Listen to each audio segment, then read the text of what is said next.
New Thought Media Network.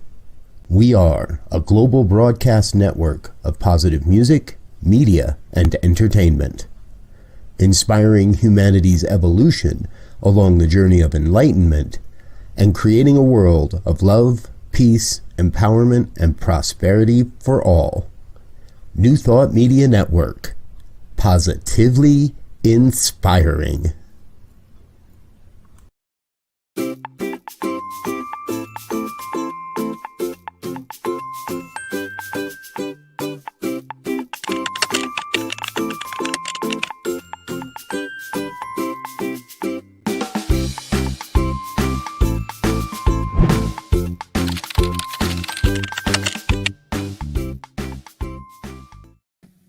Well, hello.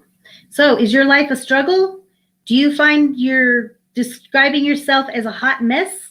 Do you feel like things just aren't organized and flowing like you'd like them to in your life, and you're not feeling a sense of peace or harmony? Do you feel like maybe you need a spiritual awakening? Well, I'm here for you. I'm here to show you some wonderful ideas, and I have some tips for you on how to step into experiencing a spiritual awakening, which really is us just connecting to ourselves.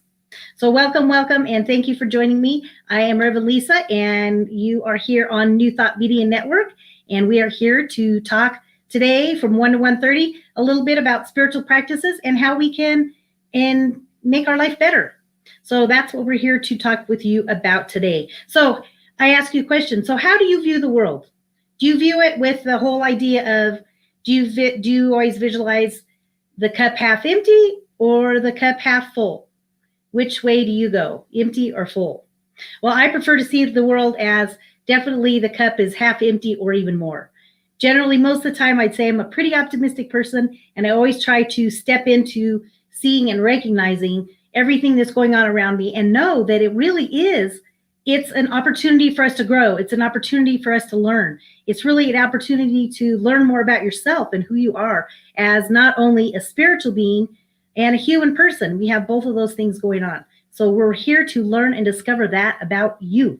So that's the next question I have for you is, do you have an inner dazzle? Do you know about having an inner dazzle?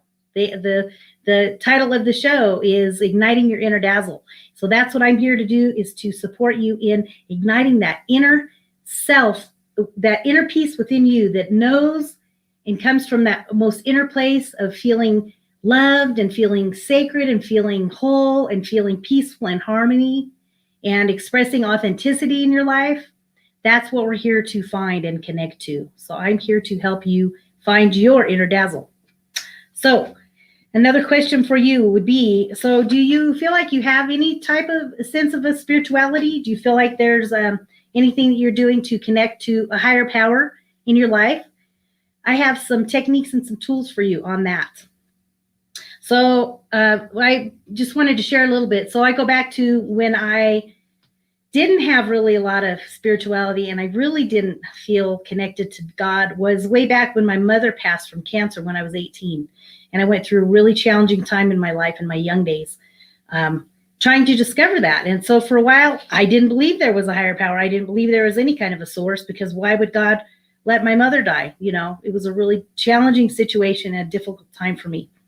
But what I am so grateful for is that I found a spiritual path, and I was led to a beautiful spiritual center, Mile High Church, in Lakewood, Colorado. And so I did some grief workshops, and I did some really tuning into who I was, and it began me on my spiritual journey. So it's that awakened path that I was talking about in the beginning. Do you want a spiritual awakening? Well, you're here today to experience that. So why is it so important to have a spiritual life? Any ideas, any questions, any thoughts about that? Yes. Thanks, Wayne. Eternal progress is open to every soul. That's what it's all about. Eternal progress. That's what it is about, stepping into that. And yes.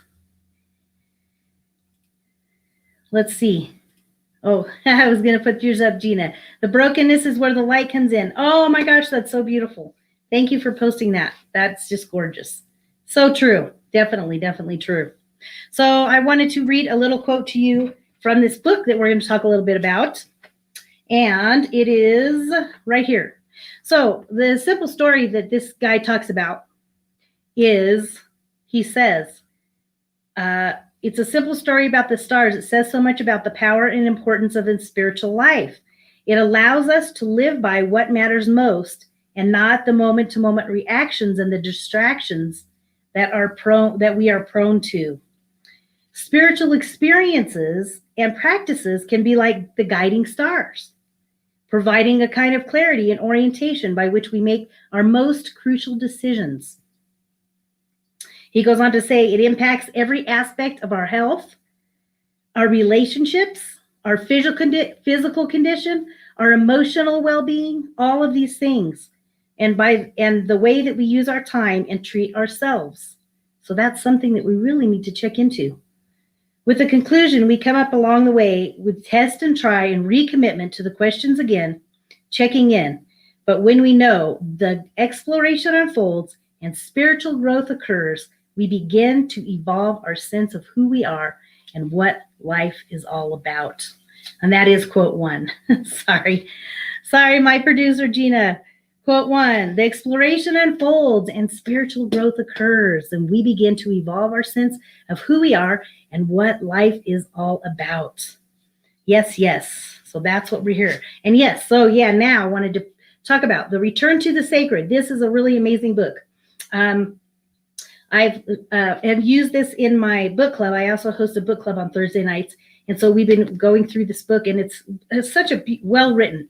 It's by Jonathan Ellerby. He's a PhD, and he's a really great spiritual guy. He has a lot of great tips and suggestions. So what we're going to talk a little bit about today, so we're at the end of the series. We've been spending time on this book. So the 12 Master Paths, we talked about, the first week we talked about body-centered practices. So think about what might fit in your life, what you might resonate with.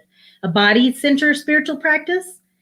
Or maybe are you more of a mind person? Would you want to connect to spirit by connecting with your mind? Or it might be a heart-centered practice. You might find that the heart-centered practice is more like your style. And then, of course, today we are going to talk about soul-centered practice. That is the practice we're going to talk about today, soul-centered practice. So do you feel like you have that personal relationship with God? Do you feel like you ever take the time to just have a conversation with God? You know, talk to God, talk to maybe an angel or a higher power. I definitely invite you to try that out. I always like this quote. Prayer is a conversation with God. Prayer is a conversation with God, and meditation is when we listen. So the prayer is the conversation, because you get to have a conversation with God through prayer. And then when we do meditation, it's when we take the time to just sit and be quiet and be still and listen and get that inner guidance through our inner dazzle. That's the connection that we want. So that's what we're here today to do, is to learn a little more about that. And so what Jonathan Ellerby talks about in his book, in the soul-centered practice, he talks about in quote 2. So we go to quote 2, try to find that in my book here. So we know that through the ascetic practices, in that moment, you will be nothing and you will be everything. The sacred world is real and you will know it. You'll be more than who you ever thought you were, and more humble and more grateful than ever before. And that is by Jonathan Ellerby. So the spiritual practice that we're talking about that takes you into that realm of just being, not being in your ego self, being your spiritual self, is called an ascetic practice. So that's one of the soul-centered practices, is when you really connect on a deep, deep level with spirit or the universal presence. There's definitely lots of examples of ways to do that. Well, let's see. I like this. Let me see what Wayne's saying. Body like a mountain, breath like the wind, mind like the sky. Oh, that's beautiful. Thank you, Wayne. That's great. Thanks for sharing that. So yes, so one example of an ascetic practice, which is a body-centered practice, is maybe going into a Native American sun dance. So Jonathan Ellaby tells a beautiful tale, a story, not really a tale. It's a story of him actually going into and experiencing a Sundance.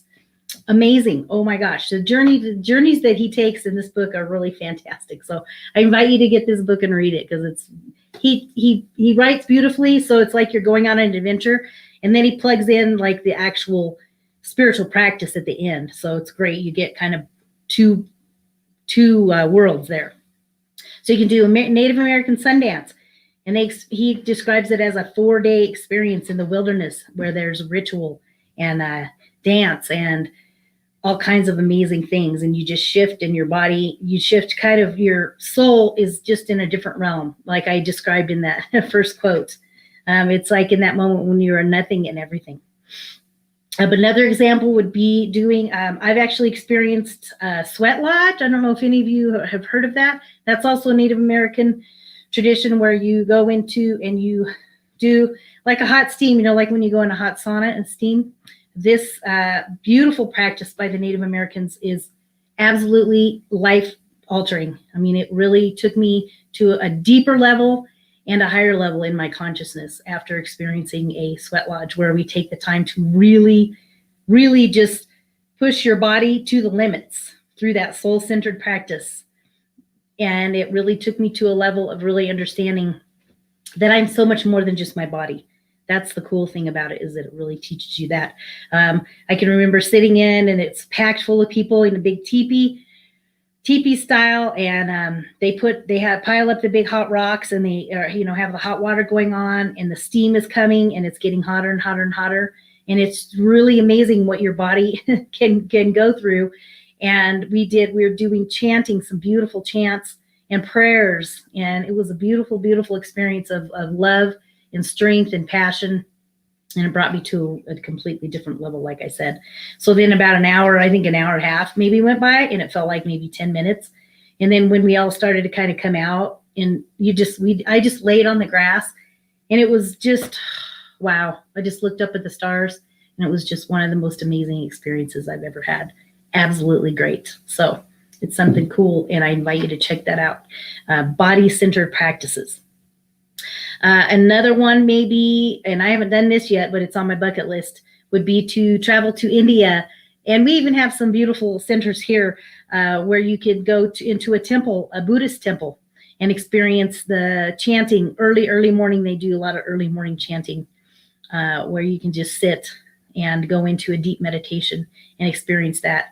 Or travel to India. There are a lot of, one of my yoga teacher actually went to experience being in India with some amazing gurus, and sat and experienced his body-centered practice by actually going to India and experiencing that level of meditation. And wow, what a journey.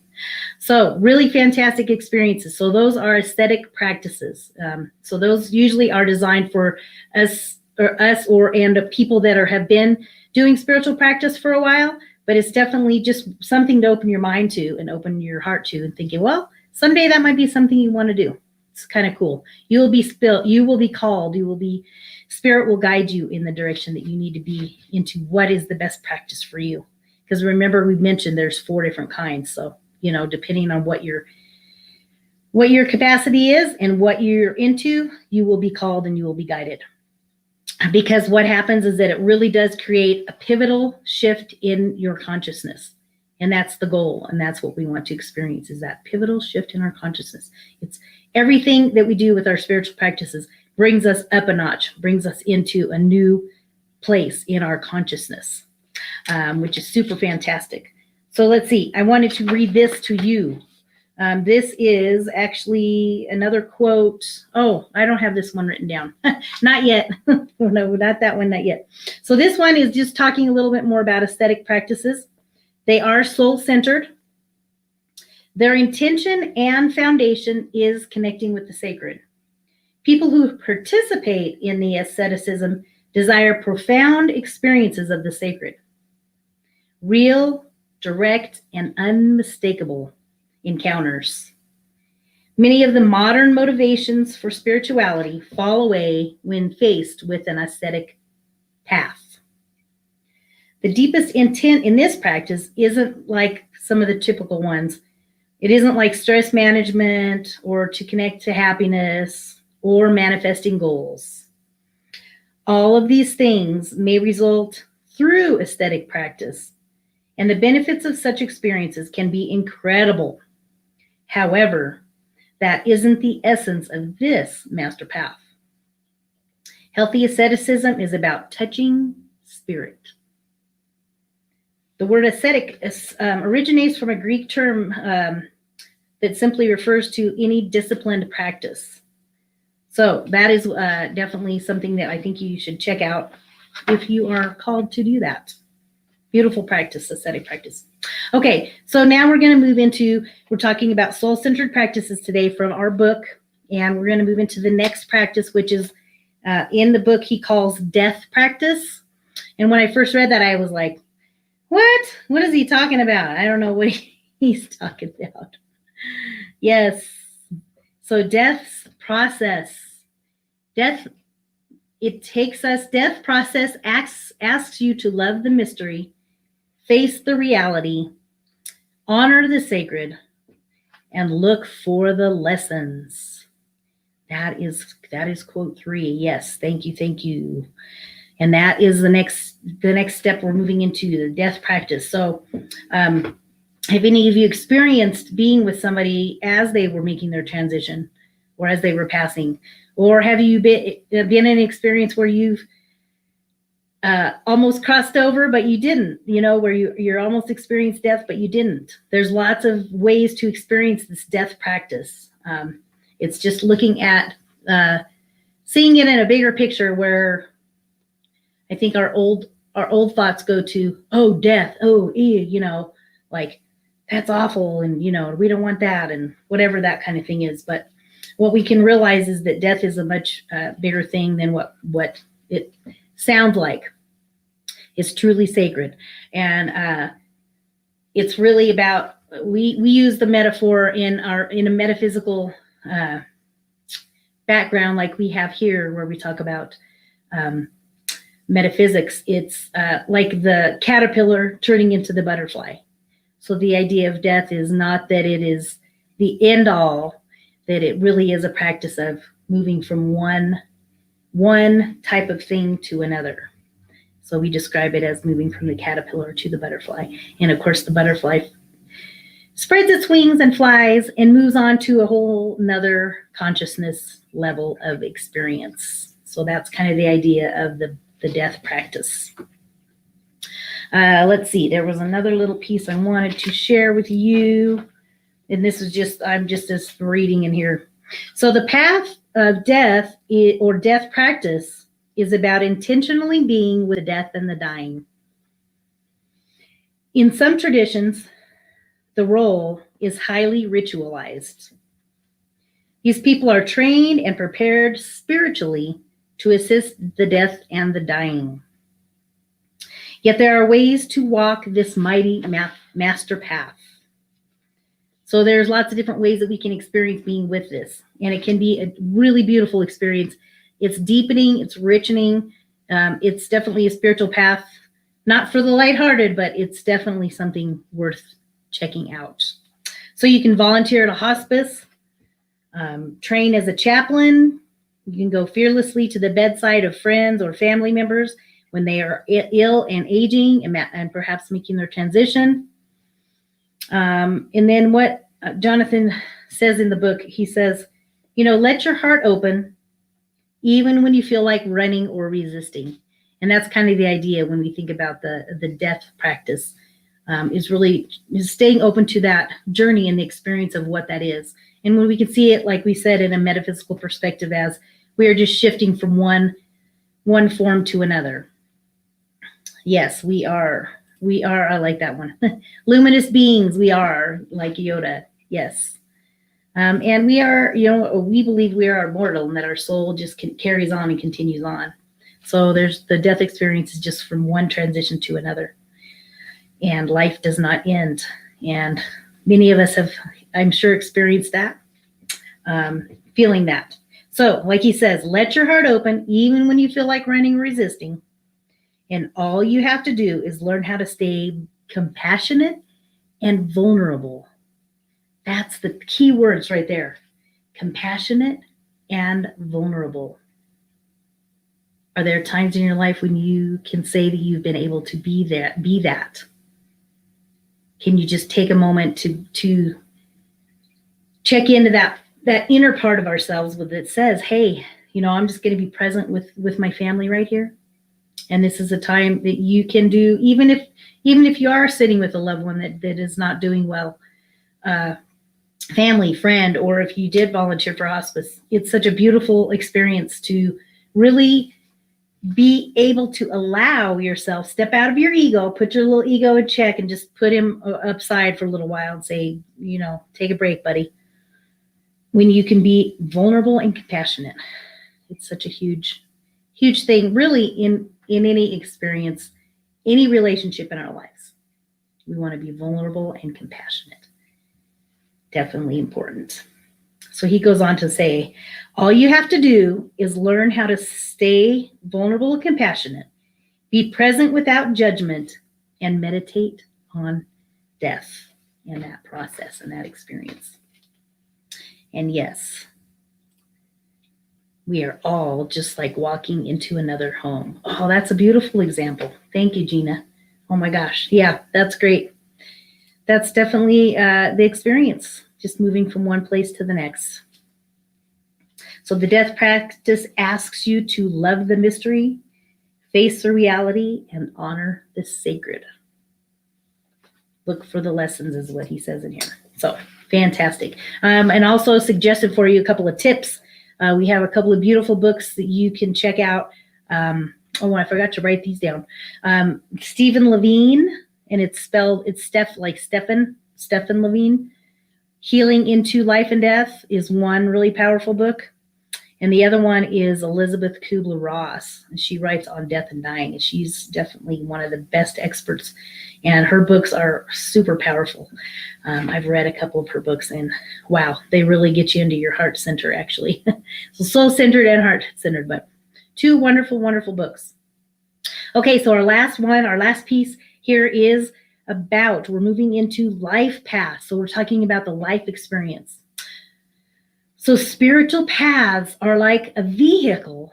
Think about this. Spiritual paths are like a vehicle into the heart, our heart of the self and the spiritual world. Their purpose is to help us move beyond our ego and wake up to the soul, to the direct experience of the divine. Oh, wow. I love that. And that's also by Jonathan Eleby. He writes some really beautiful quotes. I love that because he describes them so well.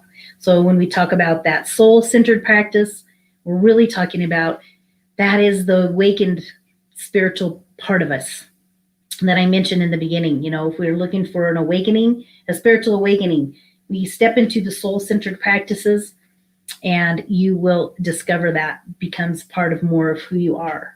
And like he said, as we focus and practice on all of these different styles and these different types of practices. If we can go back, Gina, to the listing of the 4 different practices. Thank you.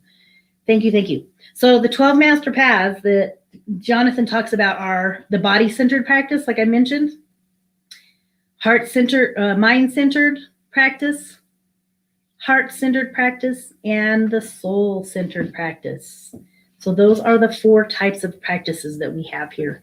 And that's definitely what I wanted to talk with you about today, because that's what we've been focusing on with this book the entire month. So we are at the end of these. And so we're going to be moving into a different thing next week. But let's see. I just want to finish up with this. Yeah. And I have a beautiful quote, and this is my drop of dazzle for the day. The purpose of life is the evolution of the soul. It is to fully realize its sacred nature and express it. Each one of us has a simple task. It is to remember who we really are and live from that awareness. The task of discovering the true self, capital T, the true self, And the sacred nature of our world is what heals us. This is really powerful. That is what heals us. So when I mentioned in the beginning, when I pulled you in, I said, hey, are you feeling like things are a wreck and that your life is not flowing how you want it to flow? And you're not having the energy and that you want to experience, you're not having a lot of harmony and peace in your life? This is it. Spiritual practices, they make a big difference. And I can attune to that, because coming from where I was, like I mentioned, back in the beginning, in my younger days, in my 20s, not really having a spiritual practice or even feeling connected to God in any way, shape, or form, and going through all the challenges of life and stepping through, it's just so amazing that when you finally find that connection to God or your higher power or that higher source, it's amazing what's possible for you. That's the good news. Anything is possible. That's my quote, one of my quotes from Matthew in the Bible, actually. With God, all things are possible. And I truly believe in that as we remember it, we bring it back to the truth. We bring it back to these quotes, these kind of quotes, where we can really remember and recenter ourselves, reconnect with our inner Dazzle, and know that there is more out there. And we have to just remember to trust in the process. But when we're making an effort by tapping into these spiritual practices, it does help our life flow easier and more manageable. So connect with me on Facebook. You can go to my Facebook page, my Rev Lisa page, and it's Spiritual Resource. You'll see it down here at the bottom. Send me a message, and I would love to connect with you.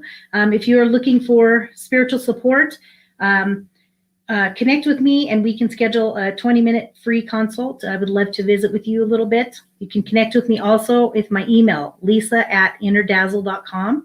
And right there is where you will find a way to connect with me. So send me a message so that we can connect. You can also connect with me on YouTube, and I invite you to please go and subscribe. Inner Dazzle LLC on my YouTube channel. And it's great because there's all kinds of cool stuff there. You will find, I have a 1-minute pause that is available. There's lots of different little short videos. I also have a lot of my prayers that are on there, and those are like 15-minute long. We also have the Inner Dazzle show. All of the other sessions are on there. So check that out. It's got some great, powerful tools. The other thing you want to do while you're in YouTube is go to New Thought Media. Go to New Thought Media and sign up there too. Subscribe to New Thought Media. And then you can go to newthoughtmedia.org and click on donate, because we also live off and are wonderfully supported by your tithes and your gifts. So go to ntmedia.org and click on donate to support our ministry, because this network, as you're seeing, we have so many wonderful programs. There's such great information and different ways to connect with yourself, with some other people that are feeling the same way and really feel that support and that connection. So join us there on New Thought Media Network on your Facebook and YouTube. And also you can go to my Venmo if you are so inspired by me today and support my ministry. And it's Venmo and then you go to Rev Lisa 1. That's what I have for you today. So in closing, I would just like to say thank you for joining me today, and know that our time together really is a celebration of your personal empowerment. And that's what I'm here to do, is support you and to uplift you in your journey, because we are all learning and growing in our spiritual journey. So thank you for being with me today. And I think that's all we have for today. So peace and blessings, and have a blessed day. See you next week. Oh, we will be going into mindfulness. May is mindfulness month. Mindfulness May. All right. Thank you. Take care. See you later. Bye.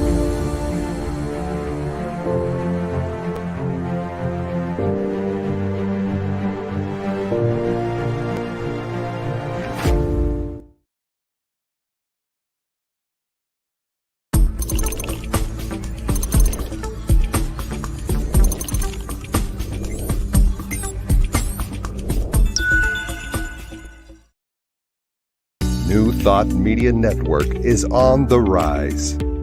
We're looking to grow with you. Do you have technical media experience, or perhaps a desire to learn? Are you willing to volunteer your precious time and attention? We share this message to benefit all.